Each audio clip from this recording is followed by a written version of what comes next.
We are going to be live. And we Hello. are live. Hello.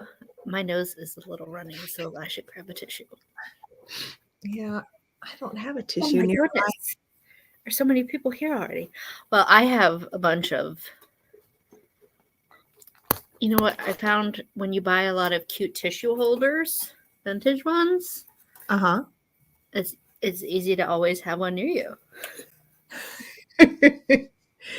Yeah, all my surfaces are covered with things. There's no room for a Well, tissue I box. was gonna put this one in my bathroom, but this lid is not very tight, and like if it was hooked on the wall, which it's meant to go either sit or go on the wall, the lid would fall off, and Mhm. that's not helpful when you hang it on the wall. So I got the other one that has a little rose painted on it, and now I have two cool vintage tissue holders. Though, have you seen the tissue holders? They're like they match like those crazy glass jewelry caskets. I have not seen those. Where do we find those? Well, I've seen two of them at my friend Alice's place, the Sweet Six, the warehouse at Sweet Six, and Are they vintage or are they're they? vintage. Oh, they Yeah, are. but they're like just crazy gilded. You know those the one jewelry caskets that like have a faceted edge and then that like super gilded, Yeah. almost rococo over the Yeah. top. Yeah. And then it usually has a flat gold top, and then sometimes it has, I think one has like a little bow in the gold brass on the front of it. Okay. I was tempted, but I already had two. But my guest room might need one. Okay. At first I thought you meant like glass caskets.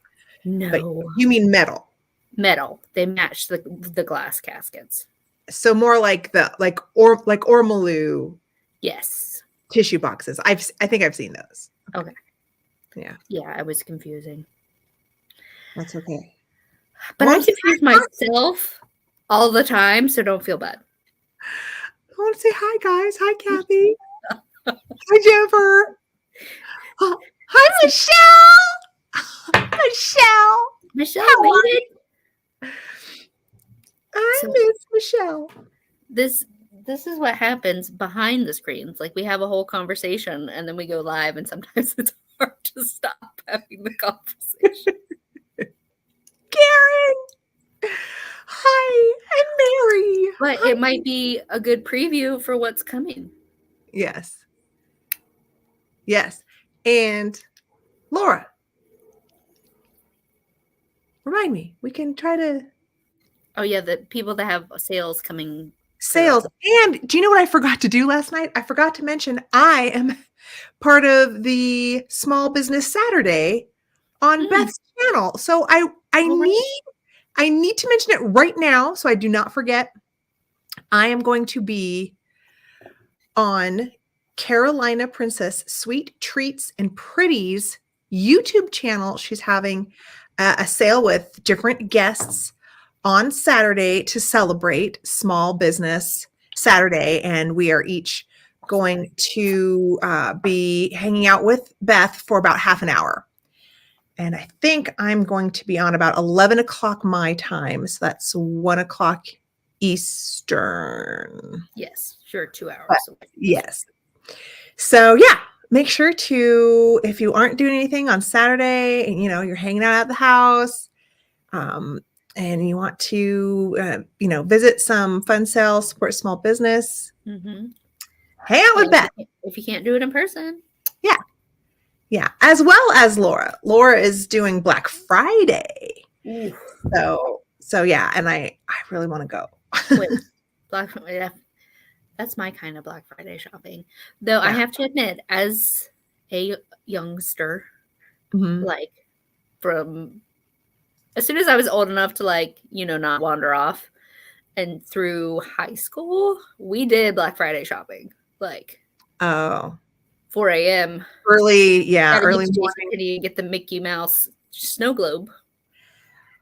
I never did the JCPenney, but I did do it wasn't Kohl's, it was called Mervyn's. I don't know if you guys ever had a Mervyn's, I've but heard of Mervyn's. they used to do that where you'd stay out in line. But for way too long. What you would do, and I actually missed this part because this is some of the most fun Thanksgiving memories I have is my cousins or aunts would go out and get the papers, one from Morgantown, one from Bridgeport, which is the two bigger towns around Fairmont. But they had different stores. So we would put out all the sale papers. People would start making their list and their game plan. And then we would divide. Some people went to Morgantown to get those things that were necessary for everybody who was going south. So north and south. Because then you'd be like, all right, has anybody seen this store? Where's the Lowe's? Everybody's passing it around. And, but yeah. And then some of us tried to stay awake all night.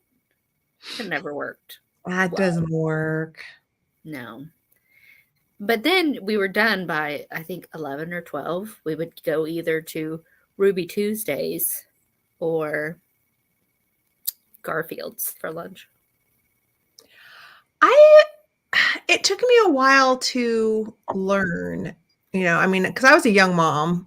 So like in my 20s, I did the whole thing of like I went to the, trying to get the quote unquote deals. And it took me a while, but I slowly realized that there really isn't the best deals on Black Friday. They're not so good. Not anymore. Now, so good anymore. Years ago, they really were. Like Walmart had some good ones when I worked there, but even Walmart now, it's not as good. They still do, but you know what? Most of them, you can get their Black Friday deals online. Yeah. So why leave your house and deal with the crazy? And they might even be out by the time you get there. Yeah. Hi, Denise. I wanted to say hi to you. I miss having the energy and bodily function to do it. That's what I miss. Cheers. Yeah, I don't shop a lot anymore. Usually we just get stuff for the kids and all the families. We don't buy presents for any of the adults. And even like with my daughter, I'm probably going to wait until I see her and, try to take her out shopping, Well, and then I started working retail. And so I had no desire to be those people ever again because I had to deal with the other side. So once the online Black Friday shopping, I was like, okay, I can participate again, but I don't have to be around people. Mm-hmm. Hi, everybody. Jennifer, I don't think you're really missing much. And Karen says online you can get some good ones. Yeah. But now I usually have my shopping done. I know. Well, in advance of Thanksgiving. So what I use Black Friday for is find good deals on the things I need, like a boring person. And occasionally they'll show me something I want too. Yeah. But this year I'm not allowed to touch my phone. Nope. Yeah. You don't need anything. Stop. Yeah. Jennifer, we can't stop. Let's just come to terms with the fact that although we try, we cannot stop. Don't stop. We keep the economy going. Yeah. What would they do without us? All right. We can dive in. I don't know. Okay. So starting with titillating tablescape, I was like, what would I want my Thanksgiving table to look like if I were to host it? Mm-hmm. And I was like, show me funky Thanksgiving, show me colorful Thanksgiving. And then this popped up, and it was meant to be, because if you don't know, that red goblet there, Avon Cape Cod, my first ever antique purchase was at the age of 12, a Cape Cod glass. And I was like, okay, this is it. And it's got cut to clear goblets. And the goblets are all mix matched. The candlesticks are all thrifted, various places. And the plates match, but there's two different top plates. Let me see if I've got a closer. One's like a paisley, and the other's very boho. It looks like a happy table. It does. All very like vibrant versions of each color, like the orange, the royal blue, the green, very bright.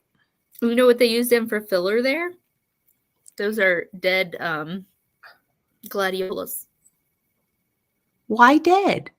Because it's fall. They don't last that long. So they had them dried and they cut them off and they just put them there. And then there's some mums and dahlias in the centerpieces. Okay.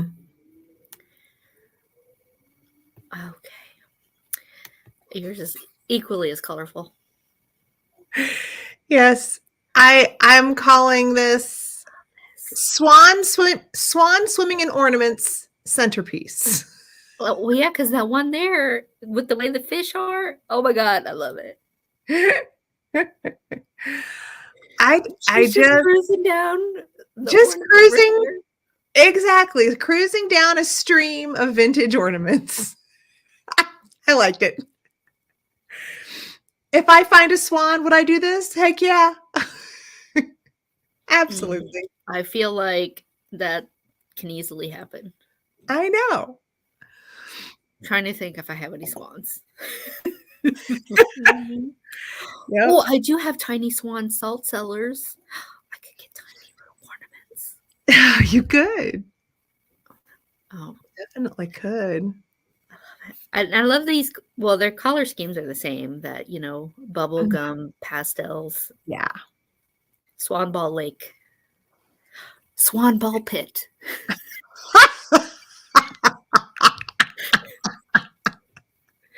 You can have a kiddie pool, fill it with ornaments, and stick them. You could have a few of them. I like it. Everyone needs their own Christmas swan ball pit. Now I'm just picturing like red and green balls, a huge ball pit, and like some plastic swans or blow up swans that you can throw around while you're in the ball pit. Oh, yeah. Yes. Oh, yeah. Well, you could have a small swan hiding somewhere. Yeah. That's actually a cute idea. But then if you had a bunch of vintage actual ornaments, I'd worry they'd get broken with people diving in trying to find a hidden little swan. Don't use ornaments. Don't use ornaments for that. Use the ball pit balls. Yeah. You don't want to like go home with lacerations. No. So that's a bad holiday.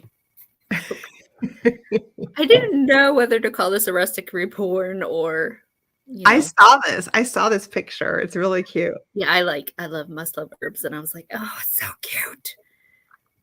But it's also a DIY. You could DIY this. Yes. If you had a Merry Mushroom. Mm-hmm.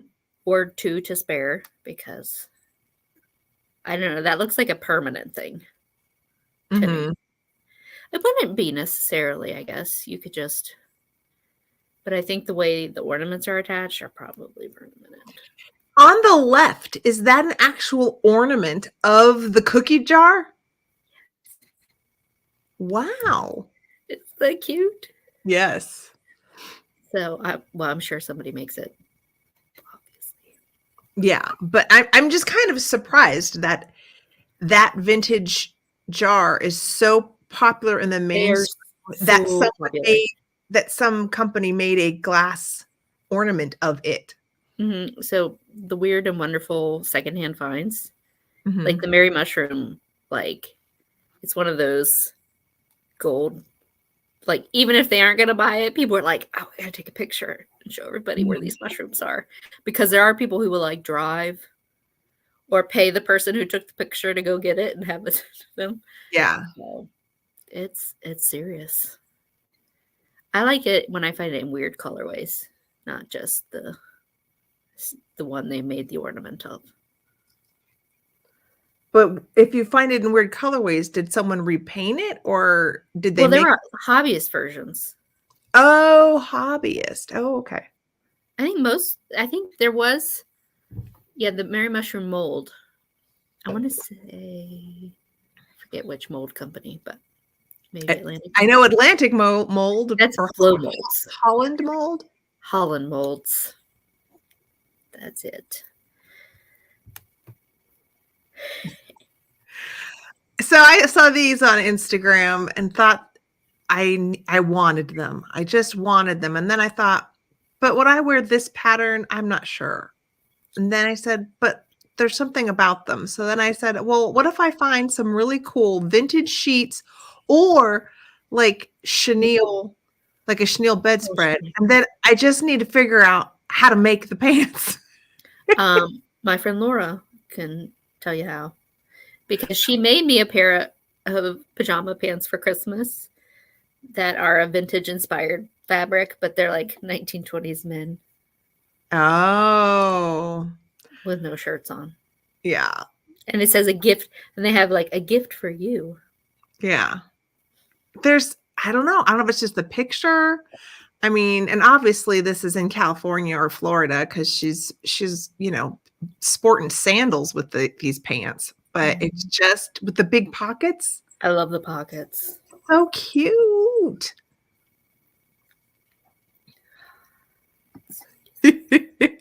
Wear them. Here's the thing, Karen. Because they're in their jammies, I thought, well, if I wore this out, it would look like I'm wearing pajamas. I want it to look like I'm wearing like palazzo pants, but with vintage fabric. Okay.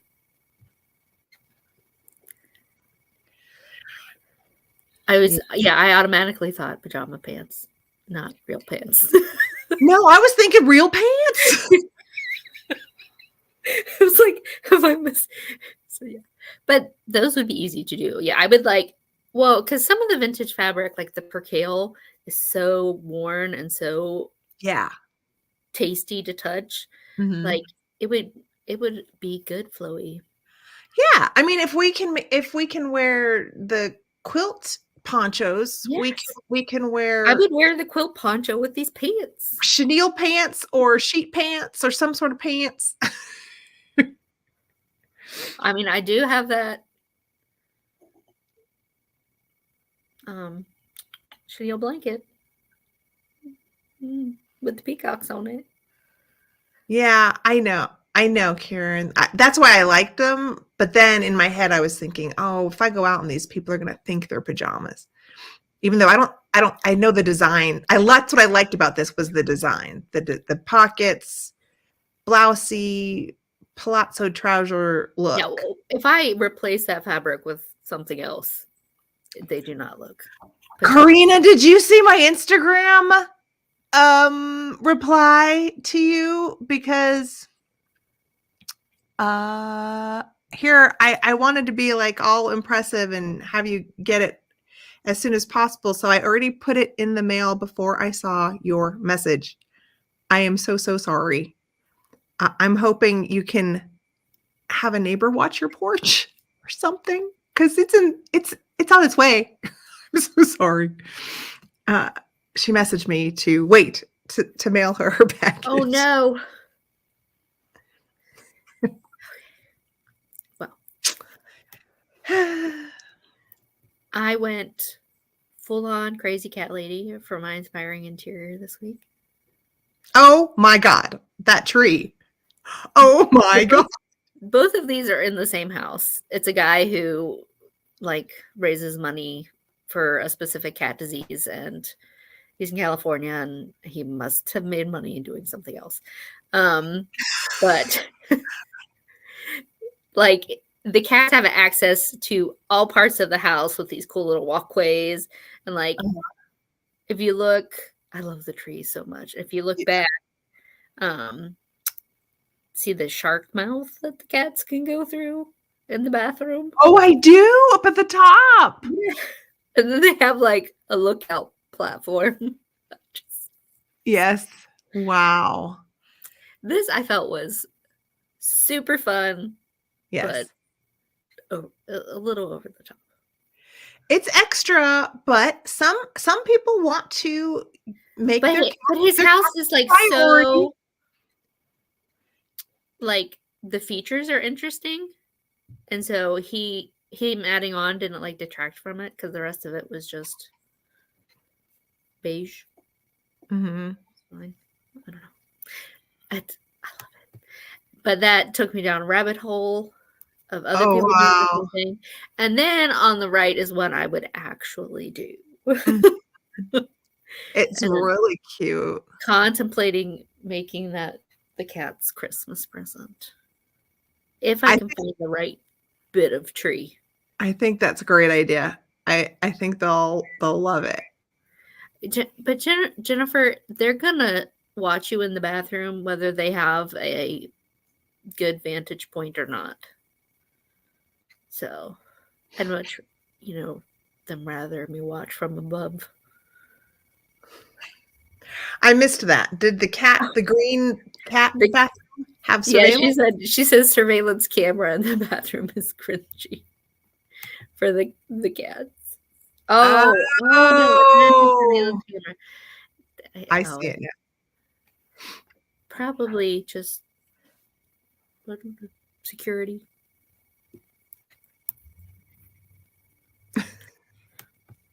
Okay. Movies. Yeah, who doesn't need a sled full of trophies with piney goodness coming out of them for Christmas? It's adorable. I also really like the silver tray mirror. I did too, yeah. It's like a silver platter wreath. Yeah. Yeah.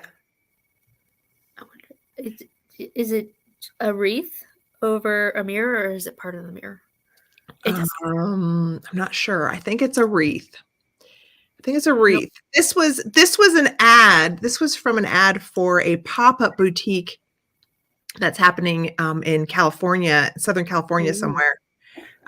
So if you live in Southern California, this is happening soon. This pop-up Christmas boutique. Okay. Speaking of Southern California, Norma Jean is here. Norma Jean! Hi! It's been too long. How are you? How's your daughter? I stumbled upon this image of this dear gentleman. Get it?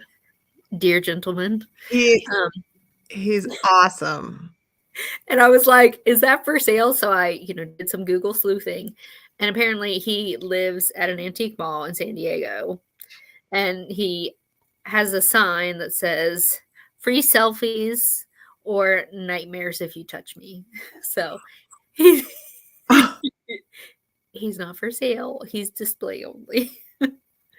But well, just the I live in West Virginia, and deer heads are around. So yep.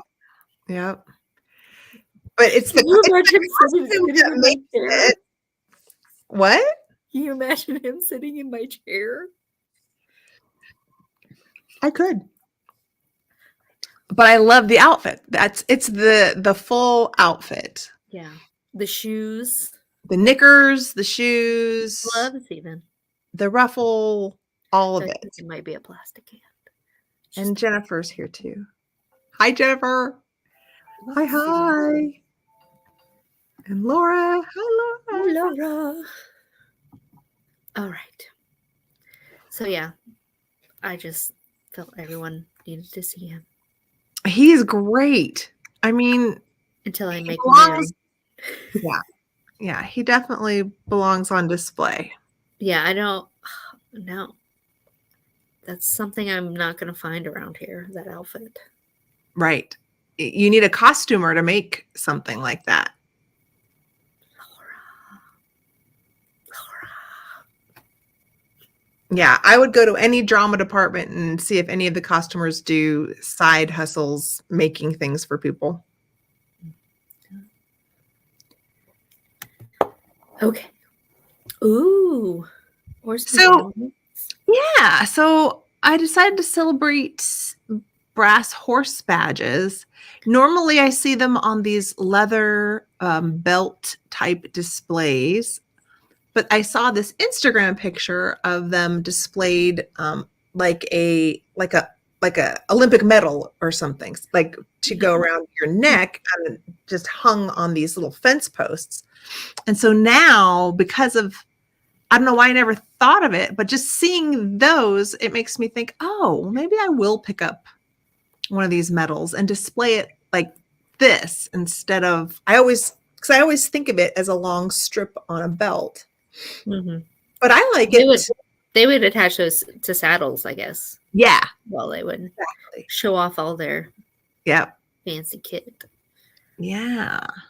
But on the ribbon is a good Yeah. idea. I just like it on the ribbon. I thought, well, heck, now I want one. Keep an eye out. Mm. This was probably from another group I'm in, but they collect obviously mid-century barware, complete with caddies, and I so hope they use these, Wow. not just show them off. I mean, that's an amazing collection. All the different caddies, too. Yeah, and like look at the paint condition; they're all like pristine. Yeah. But I also they did the mid-century pink on Mm-hmm. the whole shelf, so it really sets it off. It does. This is one of those collections where I bet they do not use them. Or they have like maybe like double sets of ones that have a little wear and they use those. Well, they probably do have so many extras because they couldn't have found each one complete Mm-hmm. unless they have lots of money and they buy eBay way. But that's no fun. But yeah, if they did, they would have lots of extras that already had dishwasher damage or whatever Yeah. to Yeah. use. Yes. And then the other celebrating collections is because of this adorable picture. I thought how cute to have a little collection of the children's transfer wear, where whether it be nursery rhymes or just more of like a juvenile. You can just tell that it's for children. Yeah. And this photo, I thought, made it look like such a cute collection, just a small collection to put with a teddy bear or your doll would be so adorable. I really like the little picture on the left. Yeah. Any of them, but it's just a cute small collection. Not a large collection, but just a little small one. Little one. Okay. I have a medium must. And it's Le Cocinero de Castamar. The Cook of Castamar. Or in Spanish territory here. It's on Netflix. And it's a drama. And unlike K-dramas, there's some not nice things that happen in the show. Very much an adult show. But the costumes, the location, it's set in 1720s Madrid. But mainly in this castle. But I included the housekeeper because she has her chatelaine on. Oh, that's awesome. Down bottom right. And here's just a peek at one of the gathering shots. So lots of rich texture eye candy. Plus, since it's about the cook, there's fun recipes, and like she's writing down her own recipes, and Oh, how neat. that's Yeah. part of the storyline. I haven't finished it yet, so I don't know if it has like a happy ending, and I haven't spoiled it for myself yet. Okay. But we'll see. I get more anxious closer to the end, and then I'm like, all right, what happens? Tell me. Yeah, sometimes it's like, please don't go too downhill. Yeah, no, I need happy endings. Don't depress me too much. Oh, This the is where they ground. shot. Beautiful. And did I write it? Yes, it's the Palace of Infant Don Luis. Funnily enough, it wasn't built till 1763, so somehow these 1720s people were in a non-existent building. It's not a true story. It is a novel, so if you're more of a reader, you could read the book instead of watching it if subtitles or dubbing isn't your thing. Yeah. But I did find some indoor shots because it was hard to find stills that showed like the gloriousness, like this ceiling. Oh, yeah. Can you imagine? I can. I can too. Sadly, I cannot realize. I cannot manifest. Manifest. Manifest.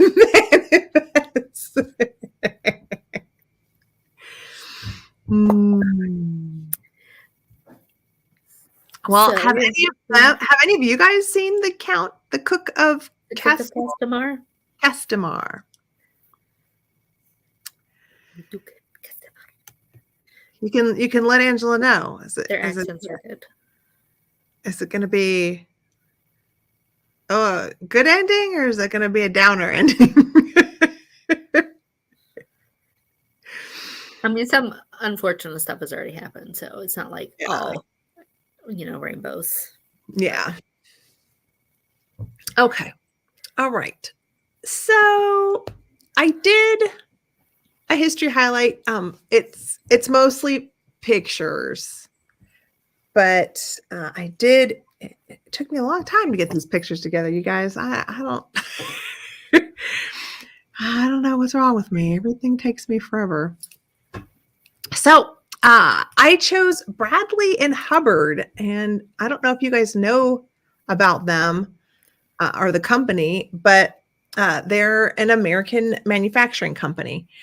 And it started with Nathaniel and William Bradley, the Hatch brothers, and Walter Hubbard. And then the Hatch brothers left after a couple years. So the factory was built in Meriden, Connecticut, and it grew fairly large. And it started in 1852. And after the Hatch brothers left, that's when they called it Bradley and Hubbard. So they're known as being a very large leader in American manufacturing, mostly in metal. And once they started in 1852, by 1860, the factory expanded to 7 acres. They employed 1,500 employees. They had sales rooms in major cities, New York, Boston, Chicago, Philadelphia, and also had traveling sales associates. So what they started being known for was their clocks. And clocks was their thing when they started in 1852. And then in the 1860s, that's when they started to really branch out to other decorative metal objects: match safes, call bells, urns, bookends, frames, desk accessories, vases. And then they expanded even more to lamps, tables, andirons, and architectural railings and grills and more things for the house. So they patented a lot of designs and improvements on their pieces. By the 1890s, the Bradley and Hubbard name was synonymous with high quality and artistic merit, and they partnered with Marshall Field, Sears, and Roebuck, and Montgomery Ward. So, and they went through 1940 when they got bought out by the Parker Company. So, I didn't really know a lot about Bradley and Hubbard. The reason I chose Bradley and Hubbard was a week or two ago. I was watching Scott from the Old Curiosity Shop, and he got super excited because he found at the Goodwill a Bradley and Hubbard lamp, which is I guess one of the main things they're famous for is the lamps. Mm-hmm. But he got so excited, and I'm just like, I know nothing about Bradley and Hubbard. So I just decided to do a little look-see. The information I just gave you was basically all I could find. But the main thing to know is, they were around from 1850s to 1940. So a large amount of time where they're manufacturing a lot of these artistic metal pieces for the home. And so you're going to see that there's a lot of different styles in design, because just think of all the different design styles that happened through that period. My favorites. Yeah. So here is, if we're out and, this is an American company. So this stuff is all over the place. Bradley and Hubbard would be considered the higher echelon of the more mainstream. So you've got like Tiffany lamps up here. And then the next level of people who'd copy, those Tiffany lamps, Bradley and Hubbard would be like the top of those companies. Does that make sense? Yes. Okay.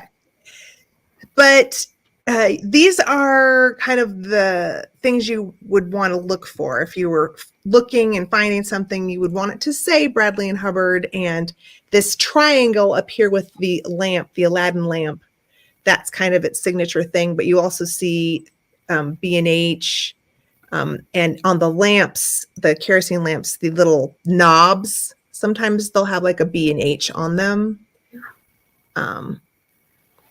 That's funny, because we were talking about the Gilded Age and how oil lamps might start becoming popular. That. So that would be something to keep an eye out on. Yes. Period appropriate. Yeah. So I really wanted to find more of I got all the pictures I could have from the catalogs and then these ads. I wish I could have found more. Most of them were for lamps.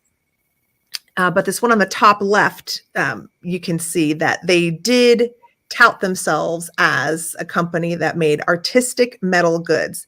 So part of the reason they were, at the top of their kind of branch is quality, and they were very artistic. They followed the artistic movements that were popular, and they did so with good quality. And I just thought some of them were really cute, that they were touting the B&H lamp, best of the world. So, they did a lot of touting of their goods. But for the clocks, the early clocks, the main ones, I wanted to show on the right, they had, more traditional clocks, but on the left, these blinking eye mantle clocks, with the figures or the animals, the eyes like go back and forth. Oh, that's creepy. It's creepy. If you can find a video of one, it's really creepy. It's really creepy. But yeah, these are collectible, but they're also so collectible that there are some repros from like the 70s. So if you do see something like this and it says Bradley and Hubbard, there were Bradley and Hubbard reproductions made from the molds. So if you're buying one thinking you have a 100+ year old antique, it might not be. Just pay attention mostly, I would say, to the paint. If it looks new, kind of like those, when they remade all of those cast metal toys and the the banks where the penny would like flip into stuff. Yeah. And the iron is just like so. Yes. It just looks too new. The paint looks too new. They did the same thing with these figural eye clocks.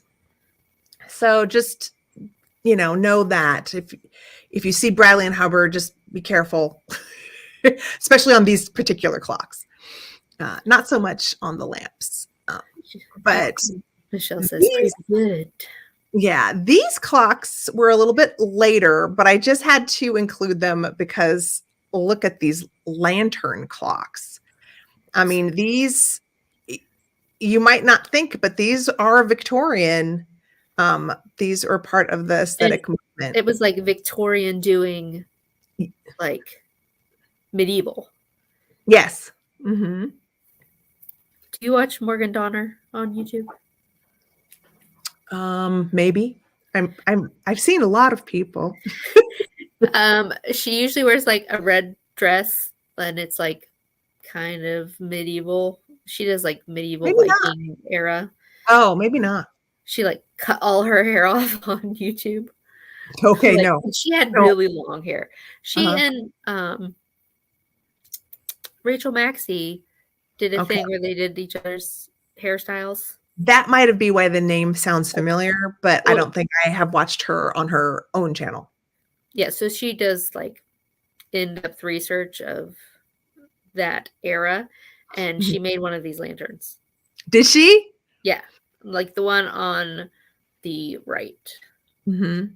It was a kit. She did the punching of it, and it was cool. It was super cool because she had 2 medieval lantern designs. There was that, and then there was one that looked like the one on the left. Actually, they're both, those are the styles right there. She made both of those. But the one had a door that opened, and you could shut it to like change how the light diffuses. Yes.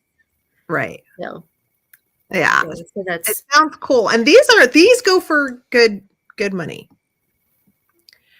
Great. So what I decided to do is I grabbed a lot of the different metal home goods, and then I did the lamps at the end. So I did want to put in call bells because there was an actual page from one of the catalogs. And in the catalog, there's one with a hand. How cool would it be to find that call bell? Amazing.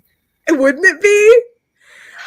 Yeah, I the only ones I could find photos for were these here. I wonder who made that bell that you contemplated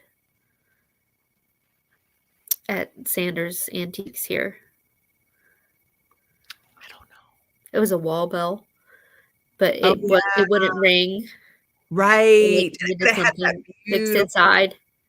I know. I wonder if it was Bradley and Hubbard. Who knows? Well, it was still there the last time I was there, so I'll have to look. Yeah.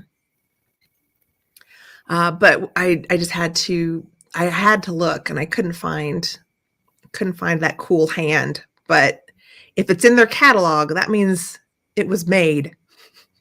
Someone's got to have one. Yeah. It's very cool. And they did desk sets. So here's some different ones. And I tried to definitely like pick things so you could see all the different eras. Yeah. Different eras, different styles. But if it's attractive and, it has the Bradley and Hubbard B&H name, or it has the little triangle, it's definitely worth considering picking up if you are out and about. I'm gonna have to check my desk set. Yeah. Yeah. Now, some things aren't like worth thousands, but some things are worth thousands and thousands. It just depends on what it is. here's Oh, something that's definitely, these are much more accessible compared to like the lamps, the letter organizers, the owl book. I mean, I'm sure most of us have seen this owl book case thing. Usually it's about $90 to $100 that I see when I see it in antique stores. But yeah. that's, I wonder if, because there was that Art Nouveau owl set at the warehouse, and all the pieces are like 80 to 200. Do you remember? oh, I took you there. probably. I believe No, it. it was just a video. Could have been. I took you there via YouTube. I took you. Yeah, you took me there, just virtually. Okay, these plant stands. These are definitely worth money if you were to happen upon one of them. These are small. They're meant to hold plants and ferns and the things the Victorians used to, plants they used to like to have in their house. The colorful sections, that's pottery. And I really liked these. I don't think it's necessarily going to be at every antique store you go to, but you never know. If you're at a house, in a corner, and if it's really dirty, it might not look like much. But if it's a Bradley and Hubbard plant stand like this, it's worth really good money. So that's something to remember. And they also did match safes, and they did very simple match safes, but here are some more decorative ones. Hi, Malcolm.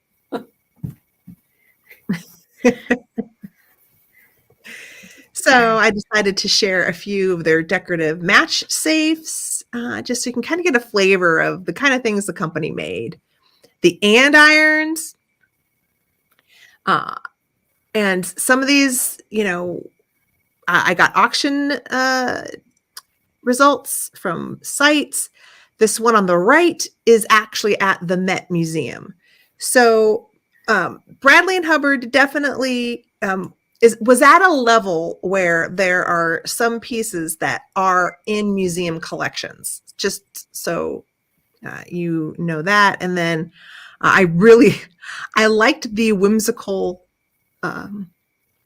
aesthetic, lower modern, I'm not sure what you want to call it, andirons, but they're crazy. And you might look at the ones at the bottom. Yeah, if I was at a house, I might look at those and think those are from the 1980s. Oh, yeah. Those are just weird iron 1980s andirons, but they're not. Those are antique, and they'd be valuable because they're so modern looking. Yeah. So I like the dragon so much. I know. They're followed by the griffins, Yeah. Yes. I know. I like them too. And definitely, I also tried to pick items where it really was showcasing what I visually will recognize, like that's quality. I can look at something and say, that was designed, with quality. I can tell it's made well. The weight also. Yeah. Yes. Yeah. And there were some things I almost was like, well, that's interesting. I was looking online, and there was a gnome doorstop, and they said it was Bradley and Hubbard, but nowhere in the photos did they show a logo that said Bradley and Hubbard. And the more I looked at it, I thought, I'm not sure. I think sometimes people just use keywords to try to get you to look at their listing. I'm not convinced that gnome doorstop was actually Bradley and Hubbard, because the mold just didn't look as quality as some of these other things I've been looking at. Look at these. So bulkers. I know, two very different styles, but probably made within 10 to 15 years of each other. Right. But yeah, really interesting. People always liked weird. Yeah. Yes. So we've got Art Nouveau. Sometimes the weirdos are the popular, sometimes. Right. Exactly. Exactly. All right. So I'm going to start with the kerosene lamps. Just I like seeing pictures from the catalog because it gives you an idea of the amount of things they had to offer. But then when you compare it to finding actual in life pieces, it's so different. How did people order from a catalog when, like, look at how different these are? It's like, how did they describe that? I know. I know. It's like, because I just saw a picture. I didn't see any description saying the shade's going to be like mottled green glass, Yeah. tone finish Yeah. on the metal. I don't know. But maybe that's the fun of catalog shopping back then. Maybe. Then you get surprised by how amazing it looks in person.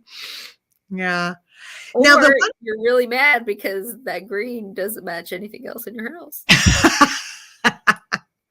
Yes. And I couldn't find any information on how they worked with glass makers. Like, I don't know how they, like I couldn't find any information on, they worked with these glass, how they sourced their shades, how they put them together, whether they didn't. Maybe they just made the metal pieces and the department stores helped people match a shade to their hardware. I don't know how they did it. I wish I did, but I couldn't find any information on it. They're so different that I really don't know. But some of them, obviously, like this one on the left, the glass is in there. So they had to have worked with people, to make these. I just don't know who they worked with. But I do know that it was Meriden, Connecticut. Yeah. Where's Corning?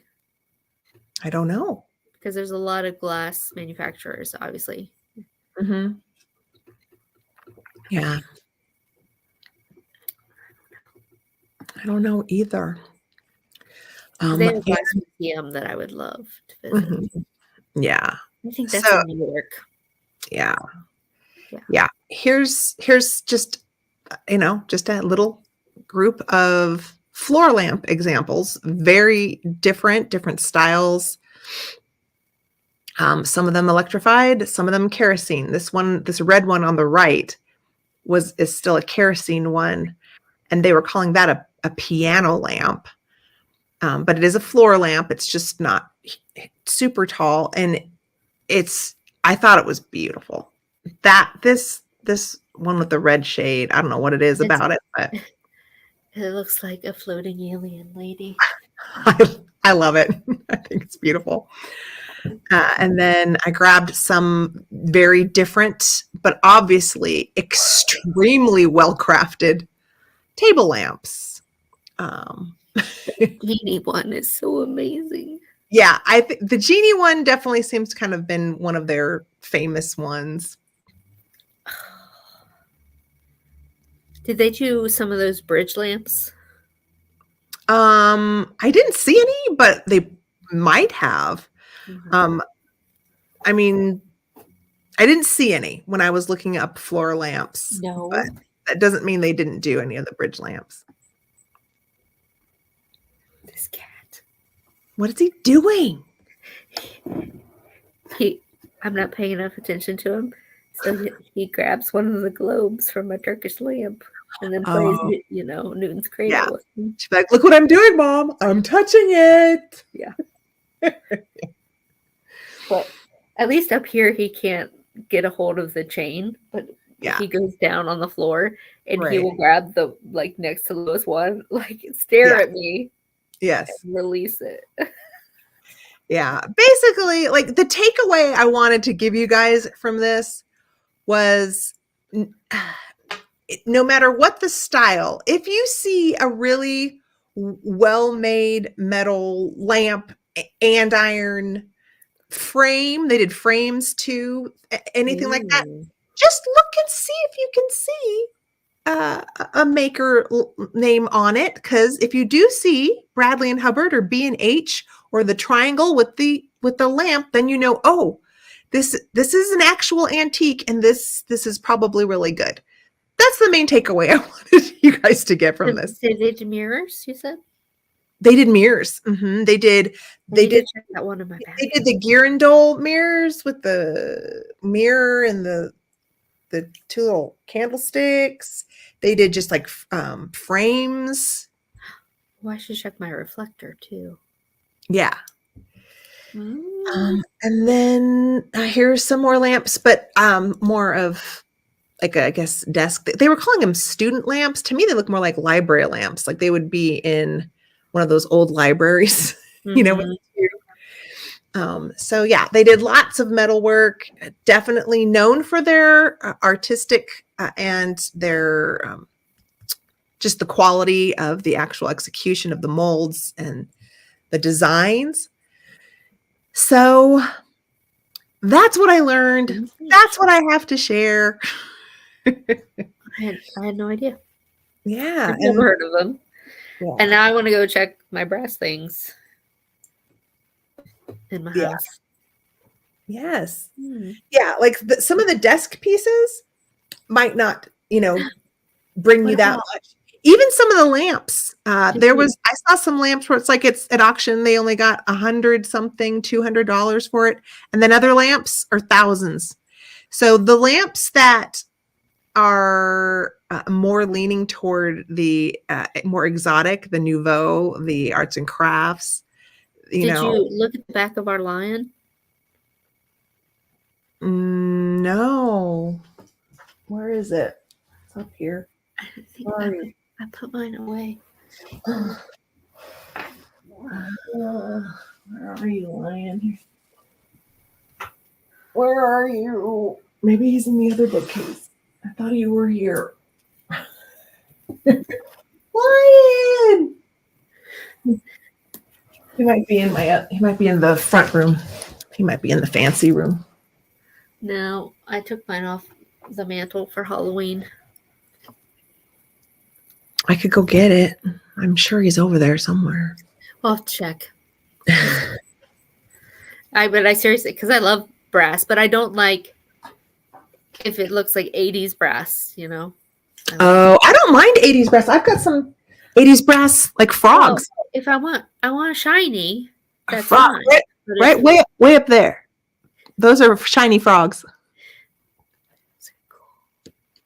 They're cute. But they're definitely like 80s shiny brass. Yeah. But like personally, like if I'm paying a good bit for something, I really like it's gonna be old brass. Yeah. I get it. I love metal in general. So to me, when you put it all together, like I love gold, antique gold, copper, silver, put it all together. And I think it looks really good. Mix the metals. Mix the metals. Exactly. It has, Jennifer. Almost. It is 2 minutes. Did you bring a favorite thing? No, So I was going to bring a favorite thing, but I left it in my car. Oh. And do you remember? Did I talk about this last week? Because I did put some things that I saw at the Christmas at the barn. Mm-hmm. And that video will be out eventually.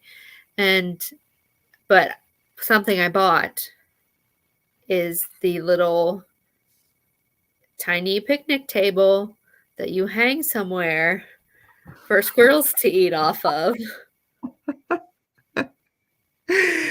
Oh boy. Painted bright green. This one does like have a stake in the middle, so like it came with like a dried corn cob on it, so you could immediately go stick it out there for them to eat. Cute. I don't have anywhere to hang it thus as of right now, but I can't wait. My plan for the tiny squirrel tea party I can't wait. is in progress. I cannot wait. That's gonna be so fun. Excuse me, sir. Sorry, Malcolm. I just have to keep an eye on him. Well, so much happening this week for Thanksgiving on people's channels. Yeah. So Designs Laura will be on Black Friday. Mm-hmm. There's a whole drop hop on Thursday. Okay. And Mary is dropping some handmade things on Wednesday or Thursday. Okay. All right. He's a liar. And for all the late people who came in late, I am going to be on Saturday. Beth from Carolina Princess Sweet Treats and Pretties. She is doing a small business Saturday event, and she's having different guests on for half an hour. During the day, I'm going to be on at 1 p.m. Eastern on her channel for half an hour. So hang out with us if you are staying in on Saturday and want to do support small business and do some online shopping with us. Yes. For yourself or, Christmas presents. You're right. All of the above. Sir. All right. All right, you guys. Did we talk about our new format for? No. You mean not doing history highlights for the month of December? Mm-hmm. Yeah. So we discussed it and we decided to take off the pressure and extra stuff for the Christmas, Hanukkah, winter season. So the month of December, we're still going to have our chats, but it's going to be a little looser. So we might share things. This is your preview. We might share things we've seen on Instagram or whatever, or we might just be shooting the breeze for an entire hour. But it's just going to be more loose chats, not as much visual sharing or education involved. Yeah. Or if there's you want to see certain items from my collection of various, I have lots of collections. Yeah. I can bring that and talk about it. There's just, we're just going to hang out and have fun. Exactly. We could, play a game one day. We could do whatever we want, but we're still days. Yeah, exactly. It'll just help. It'll be rando Mondays. Exactly, Jennifer. But, it'll still be fun just to hang out, say hello. Oh, Does that sound thanks, good? Christy. Does that sound good? Does that sound good? Happy Thanksgiving. Happy Thanksgiving, everybody. Everybody. Yeah, whatever you guys do. If you're traveling, be safe. Yeah. And, All we're right. thankful for all of you. Yeah. Okay. All right. So off you go to other sales. We have our friends Jason over at Mother Tucker's and Mia at Crazy May. Mia, Crazy. I keep wanting to call her May, and I know it's not May. That was her mom. That was her mother. Mm-hmm. So Miss Mia, and we'll see you next Monday on Angela's channel, and hopefully we'll be seeing you in the chats this weekend. All right, guys.